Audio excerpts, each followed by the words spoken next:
The universe didn't choose heroes. It tested one starving boy on a frozen world and watched him say no, no to hunger.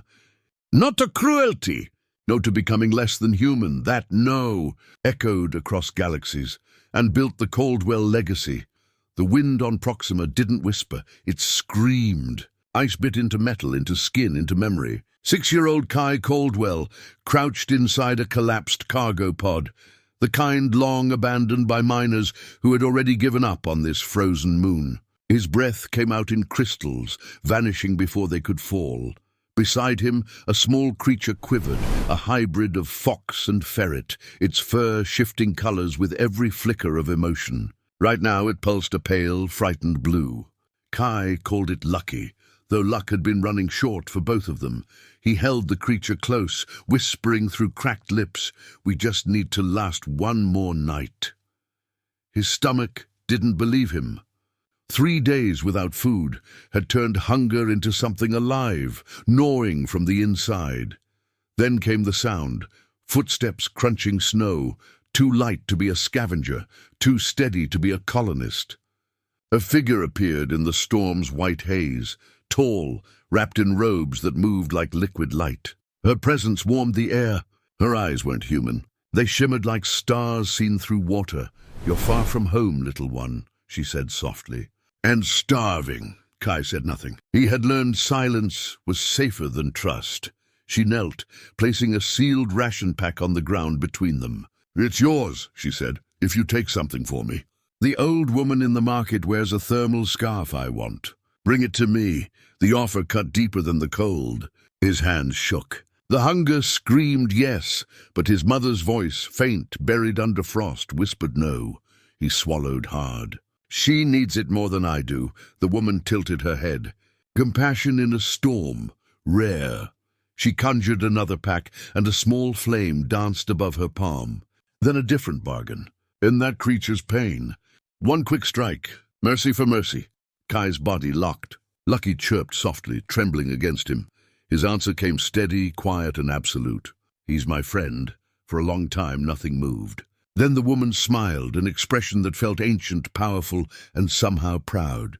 "Then you are ready, Kai Caldwell. From this moment, you will never be ordinary again." The storm howled louder, but the cold somehow began to fade. Kai awoke to warmth for the first time in his life. Not the rough burn of friction or the recycled heat of a colony vent.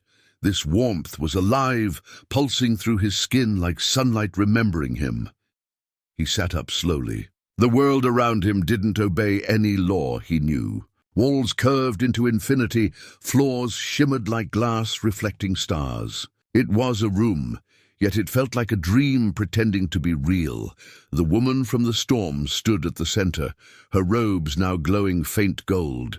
"Welcome, architect," she said. "You have passed the first test." Kai blinked. "Architect?" "Those who build from nothing," she replied. "Who shape existence not with tools, but with conviction." He looked down at his trembling hands. "I'm just a kid who didn't steal. And that," she said with a faint smile, "is where all creation begins, choosing not to destroy." She waved her hand, and a patch of air shimmered. Out of it a table appeared, then cracked, melted, and collapsed into dust. "Your turn," she said. Kai hesitated, glancing at Lucky, who chirped encouragingly, his fur glowing orange with curiosity. He focused on the empty space, willing something, anything to form. The air thickened, rippled, then flickered into a crooked wooden block before fading away. "Not bad," she said. "But remember, matter answers emotion." "What did you feel?" "Frustration," Kai muttered. "Then you built something fragile." Creation mirrors its creator. Days, or maybe weeks, passed inside that impossible space. Kai learned to mold reality like clay, though each success came with exhaustion that felt deeper than hunger. When he built light, shadows grew longer somewhere else. When he created warmth, frost formed in the corners of the room. Balance demanded a cost. One evening, after collapsing mid-lesson, he groaned, "So every miracle comes with paperwork." The woman laughed, a warm, human sound that startled him. "You are learning the hardest rule. Every choice writes its own consequence." Kai sat up, rubbing his eyes. Then I'll learn to create without breaking anything. Her smile faded just slightly. That vow will shape your destiny, and it will break your heart. Lucky's fur flickered uncertainly between gold and blue, as if it too sensed the storm that was still to come. 10 years later, the snow was gone, but the cold never left Kai. It lived somewhere behind his ribs, discipline disguised as silence. He stood on the shattered plains of Centaur Prime, where gravity flickered like a faulty heartbeat. The sky burned violet, the ground pulsed with plasma scars. Around him, soldiers shouted through static, their armor humming with borrowed courage. Lucky, now the size of a small wolf, paced beside him, fur rippling in nervous red patterns. Kai raised his hand. The twisted metal around them melted into shields, curving above the wounded. The effort made the air tremble, but he kept his voice calm. "Hold the line! I'll keep the sky off your heads!" A voice behind him laughed, a low, melodic sound that didn't belong on a battlefield. "So the famous architect plays defense? How adorable," he turned. The woman, standing amid smoke, looked like a dream refusing to burn. Her skin shimmered deep blue, curved horns, framed eyes that glowed with mischief and danger. "I'm Lilith," she said, brushing ash from her shoulder. "And you human are standing in my light." Kai frowned. "I didn't realize chaos needed branding," she grinned. "Flirting already? I'd like efficient men." Before he could reply, a plasma barrage roared toward them. Without hesitation, they moved together. His barrier met her firestorm, merging into a burst of pure light. When the smoke cleared, the enemy squad lay disarmed, stunned by physics itself. Lilith twirled a blade of energy, smirking. "You fight like you're solving an equation." "I am," Kai said. "I'm trying to subtract unnecessary deaths." For the first time, her expression softened. "You really believe that can work?" "Out here, I have to," he said simply. As they caught their breath, she leaned closer, her voice a whisper meant to unsettle. "The war you're fighting isn't what you think. Someone's pulling the strings, on both sides." Kai studied her face, the flicker of truth behind the teasing. "Then help me cut them." She hesitated, eyes narrowing as if measuring his conviction. "Meet me at the Starfall Cantina when this chaos quiets," she murmured. "If you dare." Lucky chirped disapproval, fur flashing yellow, but Kai's curiosity had already won. For the first time in years, he felt something warmer than duty, danger that looked a lot like destiny. The Nexus chamber was never meant for human eyes. It floated between worlds, a cathedral of light and data where reality folded in on itself. Every surface hummed with power older than stars. Kai stood at its heart, his pulse matching the chamber's rhythm, and knew he was standing inside the truth Lilith had promised to show him. "This is what fuels the war," she said, moving her fingers across a holographic console. "The Void Merchants built it. Every battle, every death, energy harvested from suffering." Kai's throat tightened. "You mean they're feeding on pain? On everything that makes us feel alive?" Lilith answered, her voice softer now. "Anger, love, hope, it all burns bright enough for them to drink." He reached out, steadying her hand. "Then we end it, together." She didn't meet his eyes. "That's the problem. If we destroy the Nexus, we destroy the systems it powers. Every world connected to it collapses." Kai's mind raced, building models, searching for balance. There had to be a way, there always was. But the energy core pulsed faster, a countdown in light and sound. Lilith stepped back, her expression calm but resolute. "There is one solution," she said. "Redirect the surge into me." His heart dropped. "You wouldn't survive." "Maybe not. But someone has to stop the chain before it swallows everything." She smiled faintly. "And you'd spend eternity trying to fix what you couldn't save." "I won't let that happen." "Lilith, no." She pressed her palm to his chest, power sparking between them. "You showed me that chaos can care, Kai. Let me prove that order can love." Light erupted, swallowing her form.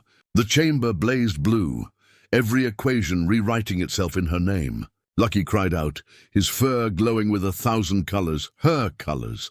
When the light faded, only silence remained. The war was over. The Nexus had vanished, but so had she. Kai fell to his knees, the metallic floor trembling beneath him. Lucky nudged his hand, fur flickering faint blue, the same shade as Lilith's skin. Kai whispered, voice cracking but certain, "You're still here, somewhere." And for the first time, creation itself seemed to listen. Years passed, though time felt meaningless to Kai. The war ended, but peace was quiet only on the surface. Beneath it, reality still trembled, like a wound that hadn't learned how to heal. He lived now in a structure he built at the edge of dimensions, a place where gravity obeyed emotion and stars drifted like lanterns. Lucky was older, his fur slower to change, but his eyes still bright with understanding. Sometimes, when the creature settled beside him and flickered faint blue, Kai swore he could feel her near. He had become the last architect, a keeper of balance between creation and collapse. Worlds came to him broken, and he rebuilt them, carefully this time, never taking more than he gave. Every miracle came with quiet math behind it, the kind that measured consequences, not applause. One evening, while adjusting the quantum forge, he felt a presence, a warmth behind him that the cold of space couldn't mimic. "You've learned to fix without breaking," said a familiar voice. Kai turned. The teacher stood there, radiant as ever, but now her eyes shimmered with a soft blue light. "Lilith's light, you," he whispered. "You're both," she smiled. "Time folds in strange ways, architect. I was guiding you long before you met me." He laughed once, quietly. "So I fell in love with my teacher. That explains my trust issues." Her laughter echoed through the chamber. "And yet here you are, still choosing creation over destruction." Kai looked out into the void, where galaxies spun like sparks. Was it all worth it? She stepped beside him, her hand warm on his shoulder. "You tell me." He didn't answer right away. Instead, he extended his hand, shaping a world in miniature. Mountains, oceans, wind that hummed like memory. Lucky chirped softly, fur glowing with every color at once. Kai smiled. "Yes," he said finally. "It was worth everything." She nodded, fading slowly into light. "Then our story isn't over." "It never is." As the stars bent around him, Kai whispered a promise into the quiet. "Whatever comes next, I'll build it better." The forge pulsed once, sealing the vow. Lucky curled at his feet, tail flicking in lazy rainbows. Somewhere between the stars, two voices, one calm, one mischievous, laughed together. And the universe, as always, listened.